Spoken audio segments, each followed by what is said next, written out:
So we record the song. Finished. Done. And that was it. We walk away from that studio and we wait for Lucas to make this track. Month 1. 2, 3, 4, 5. What? 6, 7. What? 8, 9. I remember 9 because I kept telling Rabbit, this feels like a pregnancy. What is taking this guy so long? In fact, even the Kasaik for, as in we've recorded a song by now, it has Ishad. You've forgotten how you sang. Of course, I still remember that track in my head because it was, at some point when you're recording, it gets to you like, oh, this is just so annoying. So, okay, 9 months have passed. Rabbit this time, you know how she's very ambitious and aggressive. So she's chasing Lucas to like hurry up with the song. Me, I'm like neither here nor there. Debbie, not sold to the dream. Angie, not even on the song. Not even on the song. Yeah, but Angie has already visualized we're Tattuu with W. We're going to sing. We're going to do this thing. I'm like, oh, okay. It's 9 months anyway. It comes out great. It doesn't come out, whatever. So finally, when Lucas calls us to hear this track, we go into the studio and he plays it for us. He has this thing when he's playing the music that he's done, he doesn't really like chungulia you to see a response. He's sort of like either not there or carrying on with life. So me in my head, see, I walked away with da-na-na, da-na-na. I go in, that's not the track that we recorded on. It's another thing altogether. I've never recorded a song in my life, so I'm trying to figure out what happened to that na-na-na, na-na-na. Anyway, long story short, me and Rabbit did not like this song. What? No. Where is the na-na-na? Because that song, the one we recorded with, and it had a it had a ka-oomph. We were we're like, hey, this is a jam. Lucas has gone and done all of that over the 9 months that he disappeared, or I don't know, went into his creative zone and come up with this, birthed this other thing that our ears cannot receive. Me, I was just like, we were like, you know what? This thing has taken too long to record. He has made a song that we do not like. But anyway, since the money has been paid, the song has been made, we're going to do a video for this bad song. Not really a bad song, but we were just... It didn't come out the way you had seen it.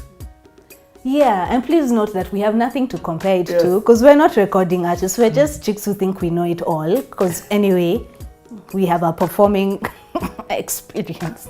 So stupid. Anyway, so we do this video. Back then when we were doing videos, there was nothing like a tia stylist, a sijui, a who, a wardrobe. We were the everything. And to her credit, Angie really had the vision for Tattuu before any of us did. Me, I just thought that this is just too much work. When you went to listen, by the way, were you with Debbie this time? Debbie is still our pal. Like she's in our clique. Yeah. She's just not like me. I'm like 1 foot in, 1 foot out. Debbie's out. She's not. She's. So she didn't hear that time when it's just you and Rabbit. She had the song. Eventually, she had the song. But of course, during the process where we were writing the song in Rabbit's room in campus, Debbie was not there. During the time that we were recording it with Lucas, Debbie was not there because in her head, I don't think she was sold to the dream. Angie had the dream. She had it in like locked down and key. Tattuu is going to be something. Me, I just thought that this is a lot of money. This is just, why can't we just act and do 1, 2, 3? Like, why are we making so much effort? But she's like a wakabi. So she finds one of the people who she's done theater with before, a film production with, like an old white man, I forget his name. He offered to shoot the video for us, I think at what was a discounted rate. So he shot the video for us. A lot of the video was shot around his house. We get one of Rabbit's campus friends to be in the cast. Some other guy, I forget his name. We used to call him Eddie Murphy because he looks like Eddie Murphy. He's in the video, you'll see. So now we're getting this video together, this storyline together. Angie has sort of put the storyline together. We're like just friends hanging out. shopping. We're talking about Mateso ya Rojo, because Lord knows we've all been through it, breakups and makeups, and like we have content because we've known each other for about 2002. We've known each other for about 3-4 years. We've seen each other through, I mean, a decent amount of relationships and campus as well. So we have content that we can sing from the heart. So we put this video together. It was hard. The video was hard to do because I mean we don't have any experience. All we know is how to be on stage, how to dance, how to sing, but we don't know how to put a production together. Angie knows, in her head, this guy who she's worked with before in film is going to help us put this video together. And so he did. And this video came out. And we were okay, we were content.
Mind you, in our head, we're still not happy with this song, because Lucas has gone and done something that is not tenene. So we end up giving the song. How was distribution done for music? I really can't remember. But I do remember hearing by this time anyway, Ogopa is already a name. Ninanoki is huge.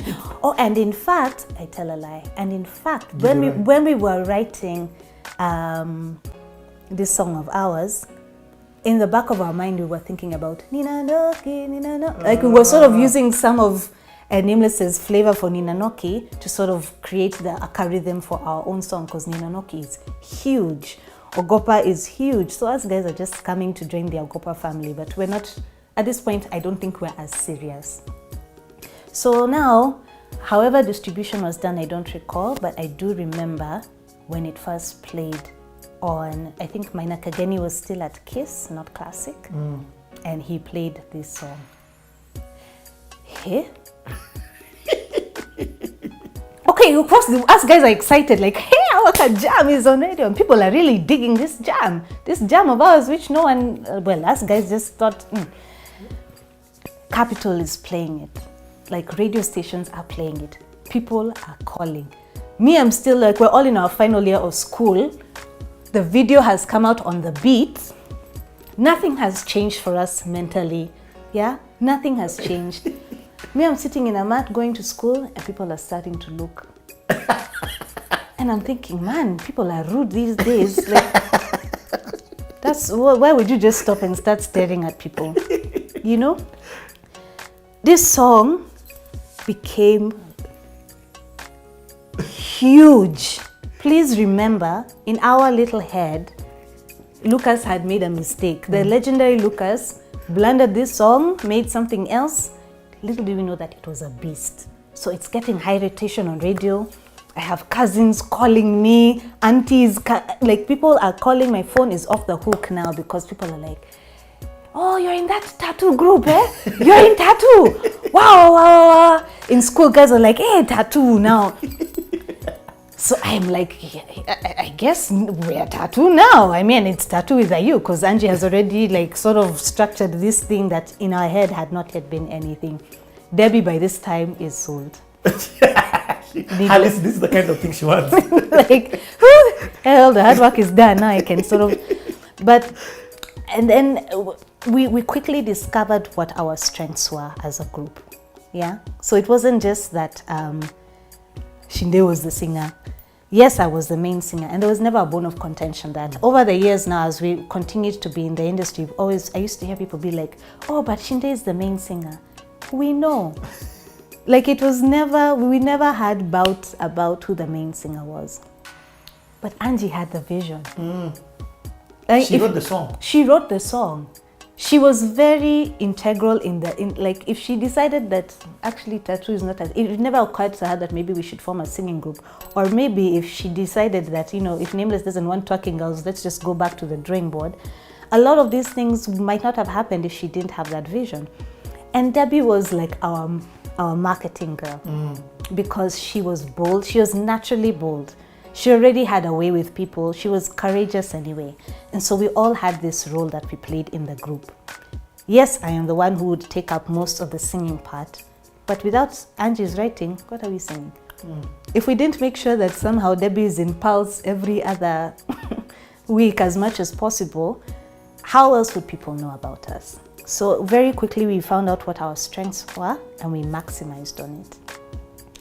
So Teso has come out. This song is as huge, as bigger than any of us were prepared for. We were not prepared. We were not prepared for anything.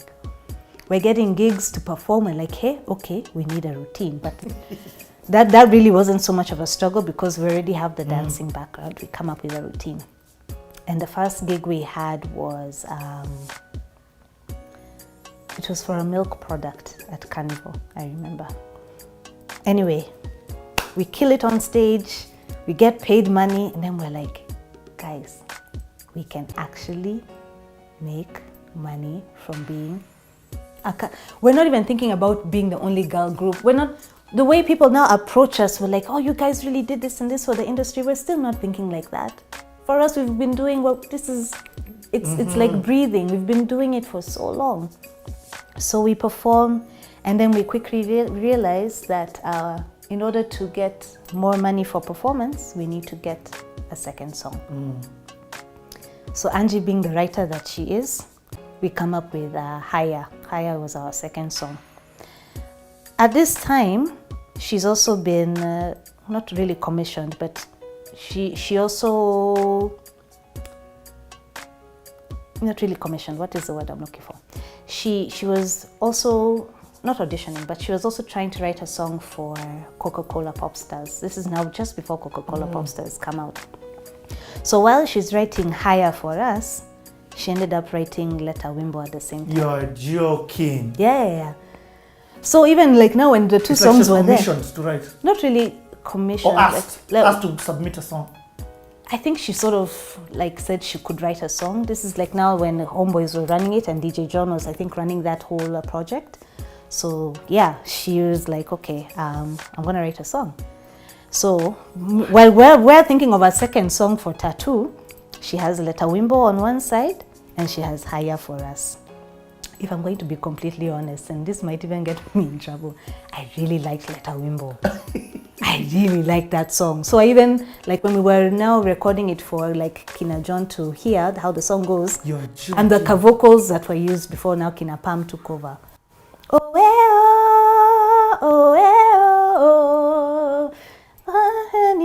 Oh, how'd that song go?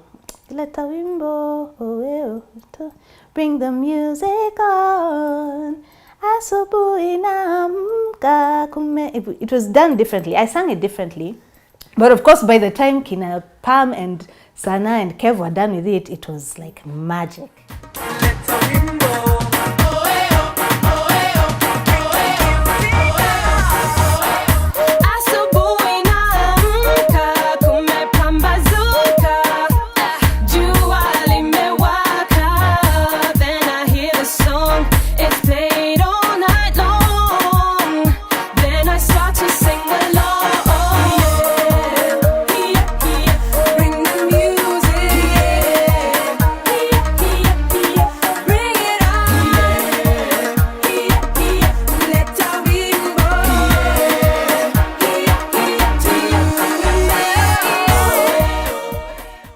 But at the time when we were recording it, we had these two songs to choose from. So I think between Leta Wimbo and Haya, Angie really took a liking to Haya, I think. And Leta Wimbo sounded more, it worked better for Coca-Cola Pop Stars. Of course, as you can see, the end result. But me, I was like, hey, this song is the one that should be our second song, don't you think? But Angie was like, no, let's do Haya. Haya is nice. It's about nothing and something. It's about opposites. It's about this and that. So we ended up singing Haya. That chick is like Diane Warren. Diane Warren who's written all these hit singles abroad. Yeah. Like I didn't even know Diane Warren. Yeah. That's insane that she was that good at writing. Yeah, she was good at writing. And for her, it's really just about the laser-like focus she has. Like when Angie is determined to do something, just like how she was determined for this tattoo thing, yeah? There was nothing that was stopping her. As she knew, even if Debbie does not show up at the studio for whatever, she's going to be the third chick in this girl group of ours. As in, and anyway, by this time, we have a sisterhood. So, the group didn't come together to form music. We were just chicks trying to maximize on all the giftings and talent we have. So, Kina DJ John take Leta Wimbo, us guys record Haya with Ogopa. And to be honest, I think people were confused about how to receive Haya. I mean, we liked it for sure, yeah. But please remember that what Teso did for us, the first song, was huger than we had anticipated. We didn't have a strategy or a plan at this is how we're going to now become stars. No. That song took a life of its own, and then now this is us trying to keep up. Yeah. We're trying to keep up with our car song because people are calling us for gigs. There wasn't that much competition in terms of female groups, and people were always looking for diversity. Yes, Wahu was still there in Ogopa, but she was a solo artist. And yes, Amani was there, and there was Waridi as well. She sang on some Kwayali. Yes. With K-Raps. Yes.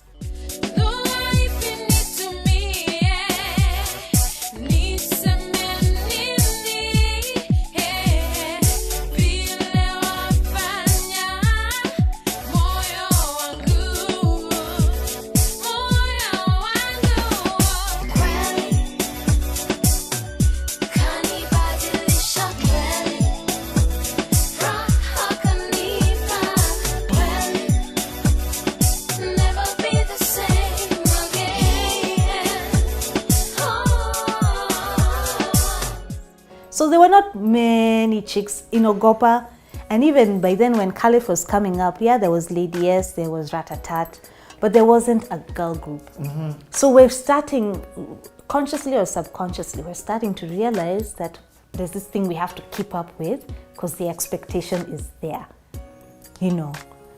So now we have this Haya song.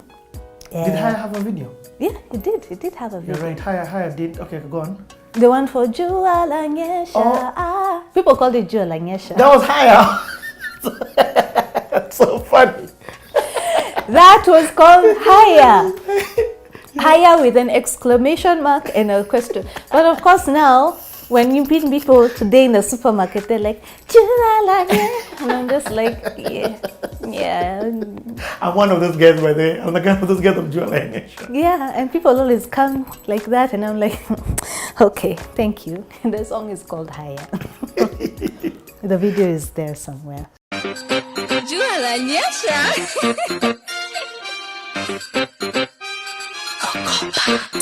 Jua Lanyesha, mvua ya waka, siku za pita, hakuna matata. Jua Lanyesha, mvua ya waka, siku za pita, hakuna matata. Nani kasema siku yanza pambazuka, nani kasema andangazi atashuka, akionekana najua ye atanyongwa, mwana wa nyoka kapinduka kawapaka. Jua lanyesha, mvua ya waka, siku za pita, hakuna matata. Jua lanyesha, mvua ya waka, siku za pita, hakuna matata. It is there somewhere. So we've written this Jualanyasha song.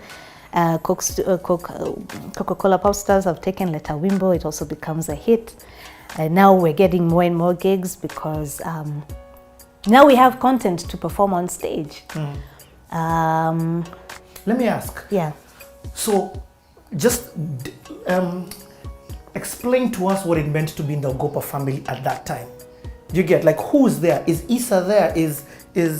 Did you guys meet Issa, or was it after? Like, you guys are the biggest record label in the country, and there's no precedence to that because you guys were pop to the core. You know what I mean? Yeah. Like, Ogopa DJs was the beginning of something. It was. And it was a monster, like, till today. That's why I'm doing these videos. So, like, how was it? Try and explain to us from the inside out what it was to be in that place.